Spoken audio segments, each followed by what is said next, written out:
It's murder and wine. Des meurtres et du vin. L'abus d'alcool est dangereux pour la santé, à consommer avec modération. C'est qui, modération? Hello And welcome to Murder and Wine.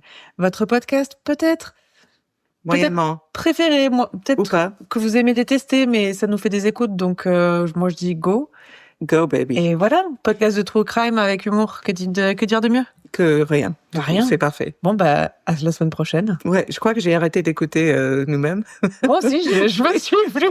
Mais j'espère que les autres continuent, en tout cas. Mais c'est difficile de t'écouter. C'est horrible. Ouais. Je me déteste. Ouais, moi aussi. Déjà? Ma répétition des mots, le rire, tout ça, moi, je peux pas. Déjà, je me suis rendu compte que j'avais un petit... Lisp. Ouais. Je sais pas comment on dit, un cheveu sur la langue. Sur la langue. Genre, mes S sont pas clairs et francs. Ok. Franc. Bordel de merde. Alors, j'ai jamais remarqué ça chez toi, malgré toutes tu vois. diverses discussions. Mais voilà. si tu le dis, je te crois. Eh ben, écoute, moi, je le croyais pas avant. Donc, bref. Mais c'est assez intéressant qu'on parle de ça parce que, pour le coup, entre-temps, j'ai une tendance maintenant à regarder des trucs true crime.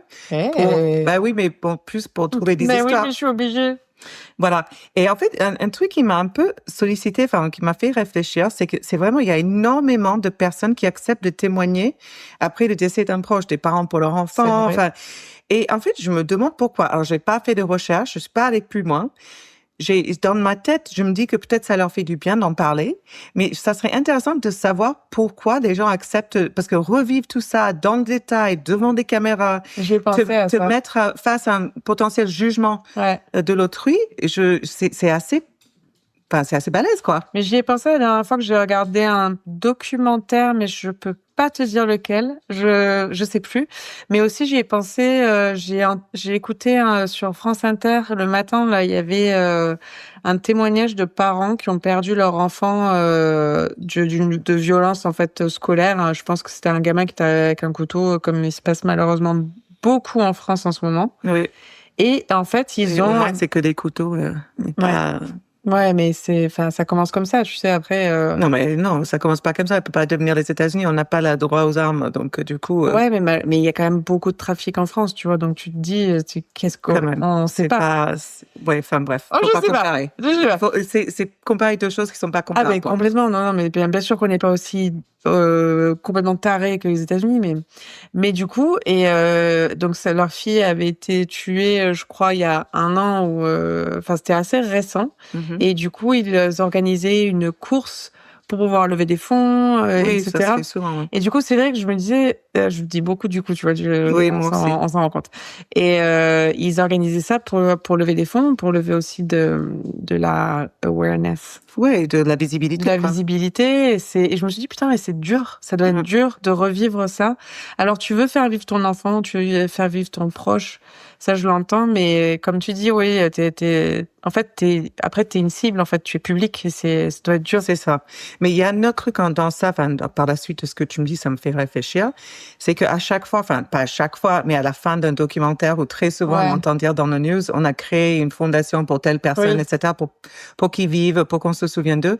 Et j'avoue que, c'est pas méchant ce que je veux dire par là, et je veux pas que ça soit entendu comme ça, mais il y a énormément de fondations, d'associations qui existent déjà et qui ne peuvent ou des personnes, on va dire, formées pour faire ce travail-là et qui n'ont pas assez de fonds. Ouais. Et moi, je suis un peu dépitée qu'à chaque fois, ça doit être une nouvelle chose, etc., juste pour faire vivre le nom. Enfin, associe-toi. Il y a une manière de faire, tu vois, c'est une association, chaque jour de l'année, on va fêter, pas fêter, mais célébrer ou se souvenir d'eux, mais qu'en fait, on fait cause commune, quoi. Je pense que c'est plus thérapeutique qu'autre chose. Oui, c'est base, ça aussi. Ouais. Écoute, mais vraiment. Mais c'est comme là, t'as vu ce qui s'est passé au Portugal, à Lisbonne? Le funiculaire qui s'est écrasé, il y a un câble qui a lâché et il s'est écrasé. En fait, c'est complètement horrible. Je pense qu'il y a, là, il y a plus d'une dizaine de morts. 17, je crois qu'ils ont dit. Ouais, ça augmente tout le temps. D'origine française. Voilà. Et là, et ils veulent en faire un jour commémoratif, tu vois, genre un jour férié. Ah oui. Et c'est là que je me suis dit, malheureusement, des catastrophes, il y en a plein. Malheureusement, un pays va connaître énormément de catastrophes. C'est ça. Après, moi, je suis pas non d'accord parce que là, ils vont nous sucrer 2 jours fériés. Il va falloir les remettre Alors, excusez-moi, mais moi, je suis française. Je pense que moi, je suis pas française, mais on prend pas mes jours fériés. c'est mort. Quand je vais aux États-Unis, qu'est-ce que je vais dire maintenant? Moi, quand je vais dire, j'ai 12 jours de plus. Quand j'étais dans les étoiles et que tu vois que j'étais un petit être qui allait venir sur Terre, j'ai choisi la France. C'est ça. Pour cette raison. Alors, moi, j'ai pas pu, j'ai eu de la chance de pouvoir venir et j'aime bien aller aux États-Unis et me faire la vanter, tu vois. T'as vu, j'ai 5 semaines ou plus. En plus, je peux être malade quand je veux. Ensuite, mon enfant est malade, je suis payée. Ensuite, et je suis pas virée. Un jour de plus. Enfin, mais c'est impossible de me virer même. Pour eux, c'est incroyable. Enfin, je travaille pour moi-même, donc tout ça, c'est un peu de faux, bêtises, mais quand même, quoi. Ah non, mais c'est mort. Bérou, stop. Il suffit maintenant de les bêtises. That's enough, Bérou. Ça suffit. Voilà. Alors, je sais plus ce que je voulais dire aujourd'hui, mais si. Ah si.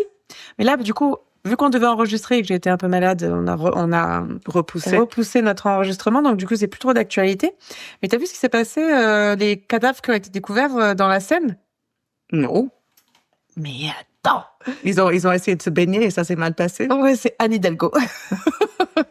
J'aimerais bien lui mettre quelque part. Mais Non, moi, celle qui m'énervait, c'est celle qui parlait de Aya Nakamura, là. Oh, jaja. Bah, tu l'as pas, mais ouais, bon, non, bref. mais toi, la tu m'as ministre, perdu. horrible. Je crois que c'est la ministre de l'Éducation. Bon, bref, je suis pas assez calée. Et du coup, il y a eu 4 cadavres qui ont été découverts. Vous devez voir le sourire avec lequel elle me parle de ça, c'est tellement absurde. Parce que c'est complètement absurde, parce que c'est horrible. Et en fait, donc, il y a un homme, donc, qui a été suspecté d'être tueur en série. En fait, il y a eu 4 cadavres dans la Seine à Choisy-le-Roi.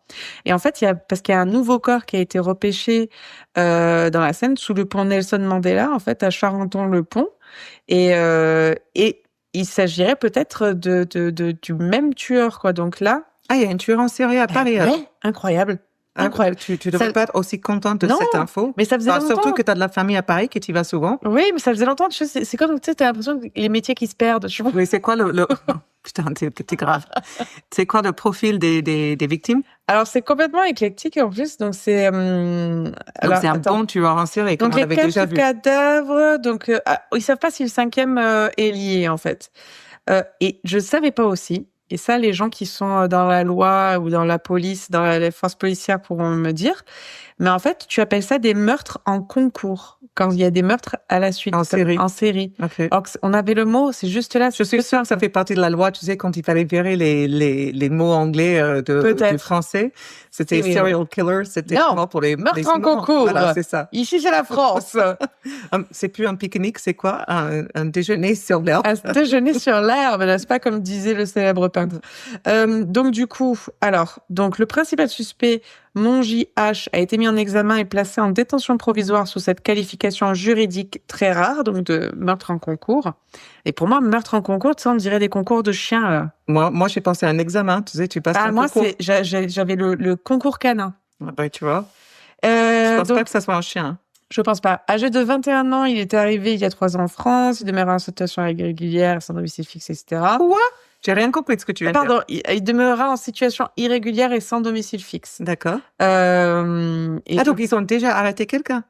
Oui, apparemment. Alors, c'est pas dit que ce soit lui, mais pour l'instant, c'est le principal suspect, donc il est très probable que ce soit lui. Okay. Et en fait, il a tué, donc, il était à quelques centaines de mètres d'un point de rencontre homosexuelle, et c'est là où les 4 corps ont été retrouvés. C'est pour ça qu'ils Est-ce des hommes? Voilà, c'est pour ça qu'ils cherchent une piste en lien avec une possible soit homosexualité refoulée. Donc c'est des hommes ou une homophobie. Ouais, c'est que des hommes. Ok. Que des hommes et donc quand je t'ai demandé quel était le profil des victimes, elles sont pas si hétéroclites que ça. Ben si, parce que le dernier, alors je sais pas mais ils ont pas dit qu'il était homosexuel. C'était un sans-abri malheureusement. Donc ça c'est quelque chose. Enfin bon, bref, je sais que tous les meurtres sont horribles, mais je sais pas pourquoi à chaque fois que ça touche des sans-abri, je trouve ça particulièrement affreux. Donc voilà, tueur en concours à Paris. Bon, mais écoute, à voir. Non, faisons pas un vrai concours quand même. Non, ce n'est pas un examen, ce n'est pas une compétition de chiens, c'est un serial. Et là, ceux qui ont la ref, un quoi? Un quoi? Des nuls, c'est ça? Ah, mais notre petite américaine, elle a quand même... Alors, attention, quand je suis arrivée en France, il y avait Nulle part ailleurs qui était génial. C'est vrai, incroyable. C'était la belle époque. Et il y avait les nuls. Et moi, en effet, les nuls, c'était drôle. Enfin, ça passait à l'international. Moi, ce que j'aime pas, venez pas me chercher parce que je vais le dire à haute voix, mais les bronzés, tout ça, ou Louis de Funès, je suis désolée, il fallait être là, je crois. C'était too much. Ouais. Louis de Funès, c'est une autre génération encore. C'est vraiment beaucoup de mimiques faciales, mais voilà. Oui, je pense que c'est très culturel, quoi. C'est très culturel et puis c'est daté, quoi. Maintenant. Mais les nuls, c'était drôle. Ah, les nuls, c'était incroyable. Ouais, c'est ça. Incroyable. Bon, ça continue à être drôle. Ah oui. Est-ce que tu as d'autres sujets? Non, à part le fait que j'ai des problèmes de rédaction de texto et on a beaucoup ri il y a pas longtemps. Parce que je t'ai dit en fait, ces temps-ci, je suis très fatiguée par le taf, je bosse beaucoup. Ah, t'as toujours eu des problèmes de rédaction de texto. C'est pas récent. La moitié du temps. Et puis, je suis pas seule, hein. On a d'autres copines en commun, des amis. Dont toi. Des fois, Charlotte, c'est pas de l'hiéroglyphe. En fait, ça n'a juste aucun sens. Et tu dois vraiment lui poser des questions ciblées. Après plus de 20 ans d'amitié, tu devrais déchiffrer, en fait. Tu vois, non, mais je peux déchiffrer, mais je cherche l'info et tu le donnes pas. Non, c'est pas ça. C'est juste impossible. C'est comme te retirer des dents, quoi. Mais dans ma tête, c'était clair. Alors, en fait, pas vraiment. Comme et en plus, il faut savoir, je vais pas donner les détails, mais Charlotte a un travail où elle organise des choses. Donc, du coup, je suis toujours un peu... Et le pire, c'est que j'aimerais bien un jour pouvoir rentrer dans son téléphone professionnel et voir les échanges de textes qu'elle a avec le pire, ses homologues. C'est que je sais que dans mes boulots où je devais être très organisée, je sais que je suis bonne. Mais après, je pense que je donne tout au taf. Ouais, parce que dans la vie perso, t'es une catastrophe. Que, en fait, je rentre, je dis à Sarah, ouais, putain, non, moi aussi, je suis tombée et tout, et je vais dormir. Et là, le lendemain, je me réveille avec des textos de Sarah. Mais quoi? Mais t'es tombée, mais ça va? Tu t'es pas fait mal? Non, mais attends, tu n'as pas dit je vais dormir. Non. Tu as dit genre je suis tombée dans le message. C'est juste un seul message le soir, 10 heures ou quelque chose comme ça. Moi, je l'ai pas lu. Je l'ai le lendemain matin. Je suis tombée et elle pensait que je tombais. Excuse-moi, mais est-ce que fais un sondage encore? Okay. Si vous recevez un message à 22h40 du soir et c'est marqué je suis tombée, est-ce que pour vous ça veut dire je suis tombée de fatigue, on met littéraire, ou est-ce que vous êtes fatigué? Parce que moi, ça veut dire je suis tombée. Ben, oui, mais je n'avais pas fini ma phrase, mais dans ma tête elle y était. Voilà. Ouais, ok, écoute. Et voilà, c'était tout pour ce soir. Désolé, Fred. All right, we're leaving now. Good night. Bye. You can stop now, Fred. Je sais pas, d'ailleurs, on n'a pas dit à Magali récemment si elle pouvait s'arrêter ou pas. Je pense qu'on a oublié un peu de lui dire. Mais, moi, je dis peut-être une fois sur deux, effectivement. Ouais. Bon, actuellement, c'est ma soirée. Alors, c'est pas le pire des histoires. Donc, si Mag, elle veut rester. Mais en fait, chers auditeurs, c'est encore une fois en deux parties, je pense. Moi, j'aime bien deux parties. Ouais, je sais pas si ça plaît à tout le monde parce que tu oublies, quoi. Mais oui, après moi, c'est personnel. Ça me dérange pas, j'aime bien. Alors, c'est encore une histoire de Moondog, que j'ai Moondog 151, que j'avais perdu un peu de vue et que j'avais fait plein d'autres histoires, mais en fait, on continue à s'écrire et puis il a tellement de bonnes histoires et il est tellement bien recherché. Et c'est lui qui m'a demandé de faire cette histoire-là. Les autres fois, c'est moi qui ai choisi parmi ce qu'il avait. Okay. Mais lui, il m'a demandé de faire celle-là parce que c'est vraiment l'histoire qu'il a pris le plus de temps. Enfin, il est incroyable. Il avait plus de 250 ressources. Wow. Pour faire l'histoire. Wow. Ouais, et ça lui a pris hyper longtemps parce qu'en fait, c'est dans un pays où il avait vraiment pas beaucoup d'informations, donc il a creusé. Et l'histoire, enfin, c'est entre guillemets terminée très récemment. Donc, en plus de faire cette recherche au fur et à mesure, il attendait la suite de l'appel judiciaire. Incroyable. Il est incroyable. Ouais, il est vraiment, je pense que c'est un passionné, puis c'est quelqu'un qui fait c'est plus un journaliste, il fait vraiment de la recherche.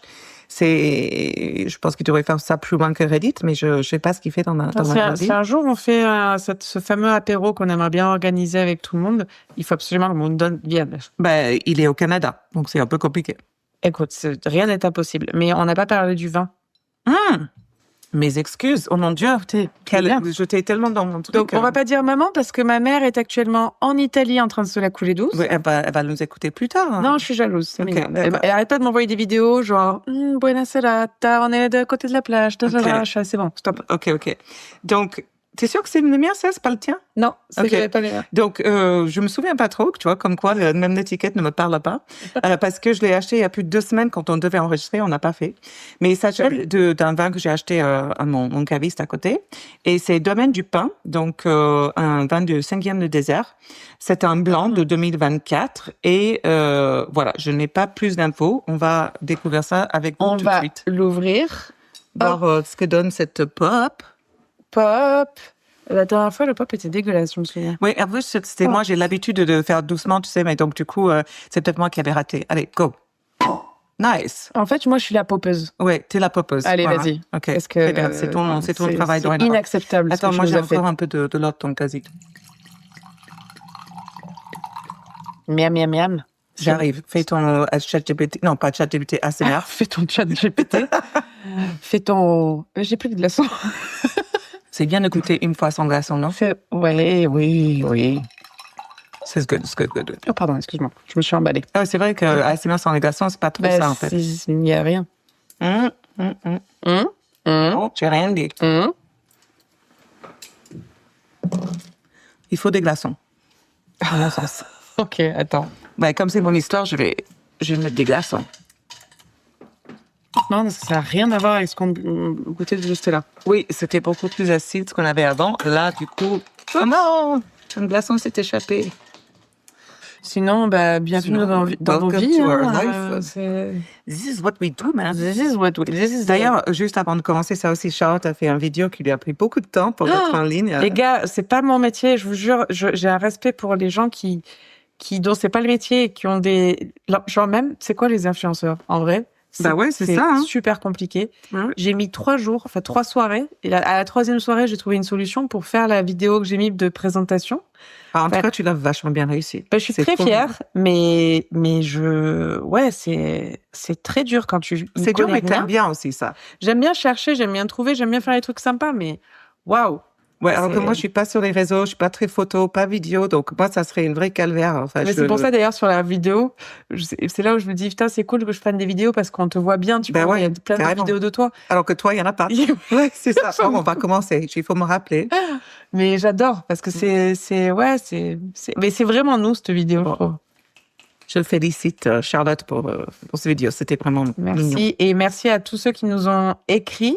Ah oui, il y a énormément de retours. De commentaires, de messages, de nouvelles personnes qui nous suivent depuis pas longtemps. Et franchement, vous savez même pas à quel point ça m'a fait ça donne envie. Bien et ça m'a motivée. Donc merci. Revenons à nos moutons. Donc, encore une fois, Moondog. Et donc, c'est une histoire qui va se faire en 2 parties, parce que ça fait 15 pages. Oui, 15 parties, c'était c'est un peu 2 parties parce que 15 pages. Exactement. Okay. C'est un peu long. Mais je vais essayer de pas, voilà. C'est pas la plus grotesque des histoires, c'est plus dans le détail qu'il est rentré. Donc, je trouvais ça intéressant. C'est peut-être pas le kiff de tous les amoureux de true crime qui veulent des trucs sanglants et croustillants. Donc, c'est pour Mag.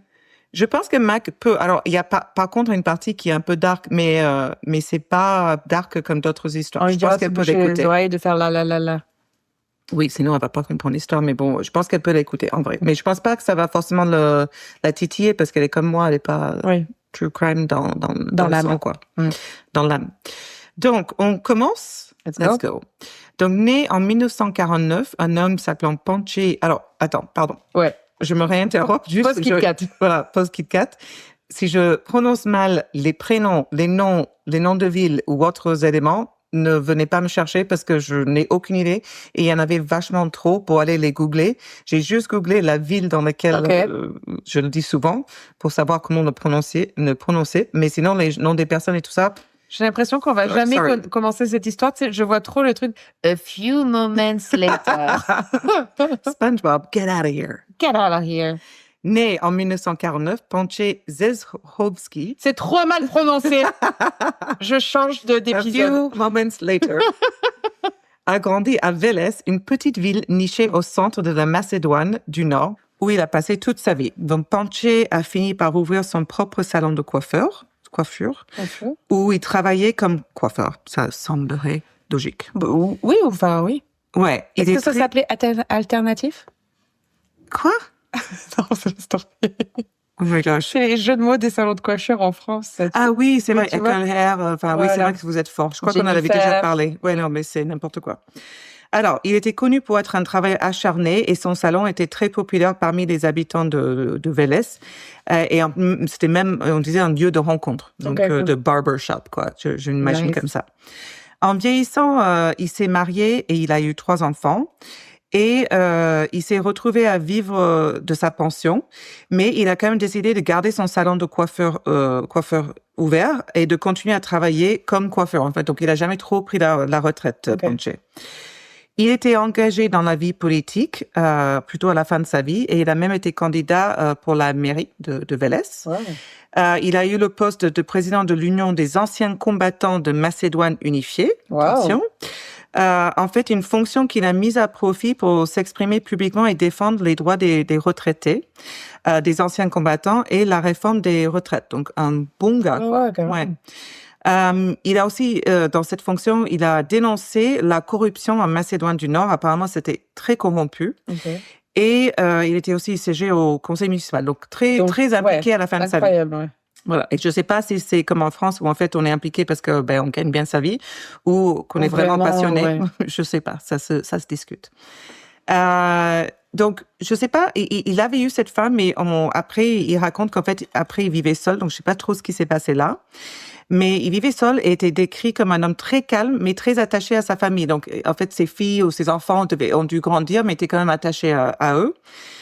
Ses amis, voisins, famille, clients, en fait, tous disent que, en fait, il était un homme bien, il militait pour la réforme, mais en fait, il vivait une vie plutôt banale, quoi. Enfin, il était modeste. C'est pas un homme, voilà. Le 22 novembre 2023, il a quitté son domicile en portant avec lui son véhicule, qui était une Citroën bleue. Et c'est la dernière fois que tout le monde l'aurait vu. Okay.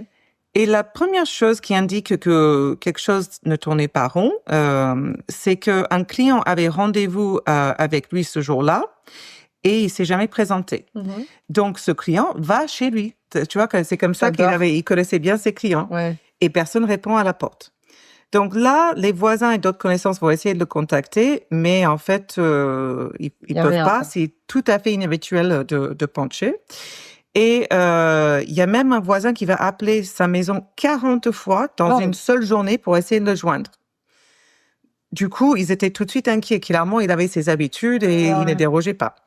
Le lendemain, le 24 novembre, l'un d'eux va contacter sa fille qui vivait en dehors de la ville de Vélez pour savoir si elle avait parlé à son papa parce qu'il n'arrivait pas à la joindre. Et elle disait quelque chose qui n'était pas du tout rassurant parce qu'en fait, elle était déjà inquiète parce qu'elle avait appelé et envoyé des SMS sans retour depuis 2 jours.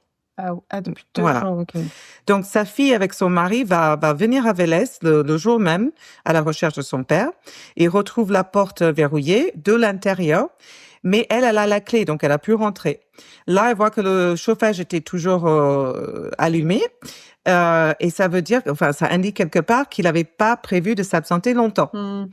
Donc, il y avait un autre truc qui était un peu bizarre dans la maison. Il avait un sac, donc il gardait tout le temps avec lui. Et donc là, le sac, il le retrouve ici avec, sans sa carte d'identité, ses cartes bancaires et son téléphone. Donc, il y a le sac. Mais pas tout ce qu'il y avait dedans. Donc, il aurait pu partir, mais sans sac, mais partir. Mais le sac est là. Ouais. Mais il n'y a pas tout ce qu'il y avait dans le sac. Donc, c'est un peu bizarre. Ouais. Tu vois. Et on a l'impression, en regardant la scène, qu'il est parti précipitamment, rapidement, ou qu'il avait été, ou qu'il avait été kidnappé. Donc, en fait, en quittant la maison, sa fille va se rendre direct au poste de police pour signaler sa disparition. Quoi. Ouais, je comprends. La police a commencé par vérifier les hôpitaux et des environs. Il était quand même âgé de plus de 70 ans, donc en fait, peut-être qu'il s'est perdu, qu'il a eu un accident, enfin, on ne sait pas quoi. Aucun des hôpitaux n'a signalé son admission, donc ils ont vite fait écarter cette piste.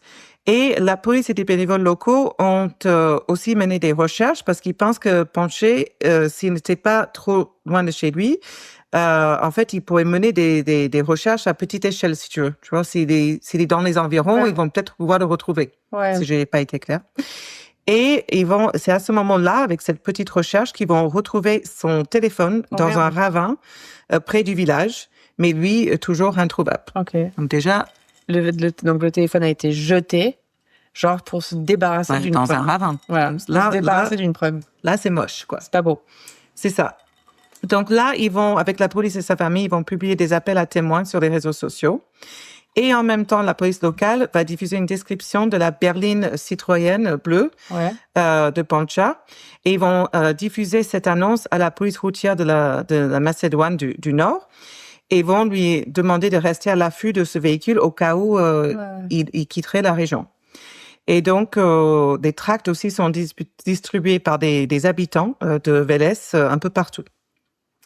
Le 27 novembre, la police de Brazda, un petit village situé à 61 km de Vélez, un peu à la périphérie de Skopje, qui est la ville dont on va beaucoup parler, qui est la capitale de la Macédoine du Nord, vont retrouver une carcasse calcinée d'un véhicule. Le véhicule totalement réduit en cendres, avec aucune structure restante, mais, et c'est ça où je trouve assez débile, la plaque d'immatriculation et le numéro de moteur sont préservés. Ah ouais. Donc, en fait, c'est tout ce qu'il faut, quoi. Après, je pense que quand, imagine, tu tues quelqu'un, tu brûles la voiture et tout, est-ce que tu penses à ça? Ben oui, moi, j'enlève les plaques d'immatriculation et je scie d'abord le numéro de série avant de brûler. Honnêtement, on a fait trop d'histoires, hein? Ouais, mais il faudrait que je sois expérimentée quand même avant, parce que sinon, ce serait la panique. Oui, mais certes, mais en fait, écoute, je sais pas, peut-être donc, que il n'est pas super expérimenté, donc, ce tueur. On va voir. Alors, ils savent aussi qu'il s'agit d'une Citroën. OK. Aucun signe de meurtre ni d'enlèvement n'est trouvé dans le véhicule, mais normal parce que, il y a rien, quoi. Et néanmoins, la police soupçonne quand même que c'est un acte sinistre parce que le véhicule est incendié dans une zone super isolée où il est peu probable qu'il soit remarqué. Donc déjà, c'est un peu louche, c'est sas, quoi. Et enfin, ils ont déterminé que l'incendie avait été déclenché intentionnellement avec l'aide de l'essence comme accélérant. Et ils vont vérifier la plaque d'immatriculation et ils vont forcément identifier le véhicule comme appartenant à Ponche. Et compte tenu de la nature de sa disparition et la découverte de son véhicule et du fait que Brazda est un endroit où il n'y allait jamais et il ne connaissait personne, la police est complètement convaincue que sa disparition est liée à un acte criminel. Bah ouais, tu m'étonnes. Donc, sa disparition, c'est pris au sérieux, mais en fait, au final, dans le village, enfin, en tout cas dans la Macédoine du Nord, c'est un petit fait divers local, parce que en fait, il est très connu dans son village, mais pas du tout par ailleurs. Parce que tu vois, c'est comme si quelqu'un disparaissait à Bahia, qui était très peu connu, un homme de 70 ans, ça va pas faire la une des journaux. Non. Enfin, c'est juste le petit truc du village, quoi. Oui, voilà, c'est ça. Et attends, je me retrouve ma place. En fait, c'est jusque quand une deuxième disparition se produise que, en fait, qui va prendre l'attention de tout le pays. Okay. Et en fait, là, on va relier sa disparition et d'autres crimes plus célèbres à celui de Ponche. Ah. Donc, Vania Jorsevska est née le 27 février 2009 à Skopje. Elle a grandi dans un petit appartement avec ses deux parents. Le grand-père maternel de Vania était directeur des douanes et un homme avec pas mal de thunes. Ouais. Mais à sa mort en 2002, la mère de Vania va hériter de sa fortune et ça comprend plusieurs appartements. L'un d'eux était un petit appartement situé dans le quartier historique de Skopje où Vania, la petite fille, va grandir. Son père, qui s'appelle Alexander Jorskevski, désolé, il est économiste et travaille pour une compagnie maritime appelée Firstbed, et alors que sa mère est étudiante en technologie. Les deux se sont rencontrés et en peu de temps se sont mariés et ont eu Vania et sa petite sœur. En 2018, ils vont divorcer, mais ils restent en super bons termes et en fait, ils ont même jamais discuté de la garde, tu vois, en fait, c'est chill, quoi. Et donc, Vania, sa sœur et la maman habitent avec leur grand-mère, mais Alexander, le papa, vient quand il veut voir ses filles, tu vois, c'est tranquille. Vania est décrite comme calme, studieuse et réservée. Et à l'école, elle est vue comme un élève exceptionnel et modèle qui s'entend bien avec tout le monde grâce à sa personnalité très amicale. Et en fait, elle est vachement appréciée par ses camarades et par les profs et tout. Aussi, on disait qu'elle était super intelligente. Elle s'intéresse à la géographie, à l'histoire. Et bien qu'elle soit super jeune, elle était capable de citer sans réfléchir la capitale de presque tous les pays. Incroyable. Et ainsi que d'identifier leurs drapeaux. Ah, j'adore. Ouais. J'adore les gens comme ça. Quand j'étais gamine, je voulais trop tout savoir sur les drapeaux et les capitales. Tellement pas moi. Mais c'est pas grave. Alors, à 7h20 du matin précise, le 27 novembre 2023, Vania va quitter son appartement de famille et ils habitaient là que depuis 2 mois. Et elle va à l'école à pied. Normalement, sa sœur était toujours avec elle, mais là, elle n'était pas ce jour-là parce que son professeur principal était malade. Donc, elle est partie seule. normalement, heureusement, parce qu'ils habitent tout près de l'école et le trajet ne prend que 7 minutes. Ah ouais. Ouais, bon, après, tout près, 7 minutes, c'est genre 600-700 mètres. Tu Oui, vois, bien donc sûr, mais quand c'est même- comme Emmanuela Orlandi, hein. En soi, elle allait pas très très loin de chez elle et ça suffit, hein. Mais tu sais, nous, on laisse Max y aller tout seul, parce que c'est à 300 mètres, il a un Apple Watch. Ouais. Mais il y a plein de parents qui habitent encore plus près et qui le laissent pas. Hein. Ah ouais. C'est... Bref. Donc, à 7h40, l'école, donc tu vois que 20 minutes va se passer, l'école va appeler la mère de Vania pour lui dire qu'elle était absente en classe. C'est Là, réactif, hein. ouais, hyper réactif. Là, la mère essaie, parce qu'en plus, Vania avait un téléphone portable qu'elle a toujours sur elle, mais en fait, le téléphone est éteint. 3 minutes plus tard, elle recevoir un autre appel de l'école, l'informant que sa fille n'était pas seulement absente de cours, mais qu'elle était même pas du tout à l'école, tu vois, en disant peut-être qu'elle traîne dehors, je sais pas, non, elle est pas là. Donc, la mère va se servir de son GPS, Google Maps, Find My Phone, etc., pour essayer de voir sa fille. Ouais. Mais le dernier signal du téléphone provient des environs d'un café. Et ce café se trouve sur le chemin d'école, donc elle passe forcément devant. Donc là, les membres de la famille vont se rendre partout dans le quartier à sa recherche, mais introuvable. Sa mère va appeler ses camarades de classe, leurs parents, personne ne l'a vue. Elle va ensuite contacter les hôpitaux et là encore, rien, quoi, zéro. 1 heure après sa disparition, la maman va aller au commissariat pour signaler la disparition de sa fille et 3 heures plus tard, le papa Alexander, lui aussi, va signaler la disparition de sa fille et expliquer aux agents qu'ils pensaient que Vania était probablement kidnappée. Ouais. La police va tout de suite fouiller sa chambre, en premier lieu, accéder à son ordinateur. Rien dans sa chambre n'indique qu'elle avait l'intention de s'enfuir ou qu'elle va rencontrer quelqu'un. La famille va dire qu'en fait, elle est super gentille, qu'il n'y a jamais de problème, elle n'a pas d'ennemis, enfin, bref. Et en plus, il y a plein d'objets, entre guillemets, essentiels qui sont laissés dans sa chambre. Donc, clairement, en voyant tout ça, la police est d'accord avec la famille, quoi, qu'elle a été kidnappée. Ouais. Ils vont commencer par interroger toutes les personnes qui connaissent Vania et aussi vont visionner les images de caméras de surveillance situées le long de son itinéraire. La mère va rendre tout ça public sur les réseaux sociaux et ces publications vont devenir virales et vont inciter plein de gens qui habitent Skopje à mettre des avis de recherche dans leur quartier ou à former des groupes informels pour aller à sa recherche, etc., comme se fait assez souvent. Ouais. L'une des premières recherches a été organisée par ses camarades et les enseignants de son école.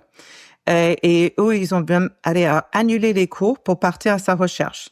Les commerces locaux vont se joindre à ces recherches en mettant des affiches, sa photo, les coordonnées, etc., partout. Et il y a même la Fédération de chasse de Macédoine qui va rassembler tous ses membres pour participer aux recherches. Donc, comme quoi, tu vois, c'est passé vite fait.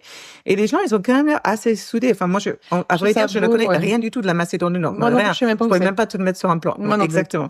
Donc, du coup, c'était un peu une découverte pour moi. En fait, c'est ça, quand tu vois qu'une communauté, elle est aussi soudée dans ce genre de drame, en fait, c'est touchant. Oui, c'est très touchant, d'ailleurs. Donc beaucoup vont répondre à l'appel et vont aller dans la nature, si tu veux, à l'extérieur de Skopje, pour fouiller entre guillemets les terrains inaccessibles. Donc ça, les chasseurs doivent être très forts. Ah ouais. Et il y a même apparemment des montagnes voisines que la police n'avait pas encore fouillées. Donc ces personnes se mettent à se charger de cette activité. Ouais. Et il y a des centaines de policiers affectés à l'affaire. C'est une enquête qui se passe 24 heures sur 24. Enfin bref, ils se sont donné tous les moyens. Et ils vont même aller dans les entreprises situées au long du trajet. Ils vont obtenir des images de plus de 50 caméras de surveillance. Mais en fait, malheureusement, dans toutes ces caméras, elle est pas là, quoi. C'est un fantôme. Ils vont forcément fouiller le lit de la rivière, le sous-sol de diverses résidences et les églises voisines. Donc, c'est assez intéressant parce que là aussi, ça m'a penser au petit Elliot, tu sais, qui a disparu du village et qui, au final, on pense que c'est la famille. Oui. Voilà. Et parce que là, ils ont vraiment fait le nécessaire. Enfin, lui aussi, ils avaient fait un lockdown du village. Personne ne pouvait sortir ni rentrer et pourtant, ils n'ont pas trouvé. Hein. C'est ouf. Donc, le 28 novembre, la police va élargir le périmètre des recherches dans toute la Macédoine du Nord. Et Vania sera ajoutée sur le site web du ministère de l'Intérieur. Ah ouais. Ils vont émettre une notice jaune Interpol, partant du principe qu'elle avait peut-être été amenée hors du pays. OK. Comme ça, les agents du service frontalier sont mis au courant et il y a une alerte maximale pour toute personne qui correspond à sa description. Les médias d'autres pays tels que la Grèce, la Serbie, donc j'imagine qu'ils doivent être côte à côte. On n'est pas loin du coup. C'est ça. Eux aussi, ils vont couvrir l'affaire au cas où Vania sera amenée dans leur pays. Okay. Et on disait que toute la région des Balkans, donc ça c'est quoi? C'est tout ce qui est Serbia, Croatie, etc., qui vont être à sa recherche aussi. Comme toujours, des fausses informations dégorgent. La mère, en fait, de Vania, qui avait d'abord mis le message sur ses réseaux sociaux, doit le supprimer illico parce qu'en gros, on va lui envoyer tellement d'informations que elle est incapable de suivre. Et ça arrive souvent quand c'est des particuliers. On peut pas être à la recherche, à l'affût. Qu'est-ce qu'une information importante, non importante? Tu sais pas, t'es pas policier vraiment. C'est ça. En plus, des médias vont raconter n'importe quoi comme d'habitude. Elle est là, elle est ici, etc. Et la police est là, mais les médias, c'est comme l'affaire du petit Grégory, par exemple, c'est ce qui me vient. Ils foutent la merde, oui. Ils foutent la merde. C'est là, pour moi, ils devraient vraiment se regarder là-dessus et savoir comment gérer ce genre d'affaires. Claro. Donc là, on va voir quand même sur quelques vidéos de surveillance, on va voir 2 véhicules qui passent devant dans son quartier. Et les véhicules, il s'agit d'un Renault Kangoo qui passe devant la caméra à 7h55 le 27 novembre, suivi d'une Citroën bleue. Et le Citroën est très familial. Donc, ça ressemble vachement au véhicule de Ponche. Et donc, on voit quand même que les 2 personnes à l'intérieur ne sont pas lui. Mais ils aperçoivent un sac blanc à l'arrière de la Citroën, juste au-dessus du coffre. Et ils remarquent quand même que personne dans les véhicules ne semble paniquer et que, encore une fois, Poncho n'est pas là ou n'est pas visible, en tout cas. 2 heures plus tard, à 9h37, la caméra va voir de la fumée au loin. Et la fumée provient de l'endroit exact où la police a trouvé le véhicule brûlé de Ponche. Donc, ils vont faire tout de suite le lien entre les 2 disparitions. Ils se disent, mais tiens, Ponche est disparu, il y a sa voiture, on le retrouve calciné. Là, au même moment, dans les caméras de surveillance, cette Citroën bleue va passer non loin de là où Vania a été disparition. Et on voit au loin la fumée qui doit être là parce qu'on a déjà retrouvé le véhicule. Mais je trouve quand même que la recherche de police est bonne. Et c'est vraiment ce que j'allais dire. C'est ça. Je suis d'accord. Tu sais, les policiers macédoniens... Mais je sais pas si c'est les policiers macédoniens ou, en fait, Moondog, souvent, quand je raconte ces histoires, je trouve qu'en fait, il donne tellement de détails qu'on voit le travail qui est fait, peut-être à l'opposé de d'autres histoires que je raconte où je fais moins de recherche. Enfin, bref. Le 2 décembre, la police va arrêter 3 hommes. Velibor Manev, 53 ans, Bor Widiewski, 52 ans, et Vlato Keshikov, 64 ans. Les 3 hommes sont arrêtés séparément et leur domicile et leur voiture sont fouillés. OK. Là, on dispose peu d'informations sur le premier, Velibor Manev. On sait qu'il a une fille. Il était un ami proche et associé d'un homme de 58 ans nommé Lubko Palevski-Palko. Et la police va découvrir plus tard que c'est un point commun entre les 3 hommes. Ils ont tous connu ce fameux Lubko. Et la seule chose que nous savons de son passé à ce Velibor, c'est qu'en fait, il faisait un suspect très convaincant. Velibor il vivait à Vélez et effectuait souvent des travaux de rénovation et d'amélioration dans les maisons. En 2007, Ponche l'avait engagé et chargé de réaliser des travaux dans sa maison. Et ensuite, il a réengagé plus tard. Et là, du coup, les 2 hommes avaient une sorte de partenariat commercial, mais ça n'a pas duré longtemps. Parce que, en fait, au fil du temps, ça va être tendu, car Ponche estime que la qualité du travail de Velibor n'est pas bonne, et du coup, il a refusé, et Velibor refuse d'assumer la responsabilité de ses travaux.